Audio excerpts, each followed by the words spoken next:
Gandang umaga, heto na po ang resulta sa ating STL Bulacan para sa araw na to, Sunday, July 5, 2026 para sa ating first draw result.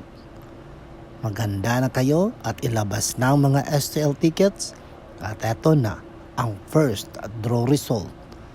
At ang resulta sa ating STL Bulacan first draw result ay ang numerong ito. Wala sa edad ang pagbabago mga ka-STL. Kung gusto mong mabago ang buhay mo, dapat gawin mo na.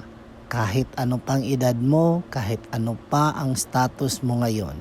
Kung gusto mong mabago ang buhay mo, dapat gawin mo na. Okay? Mag-ingat palagi.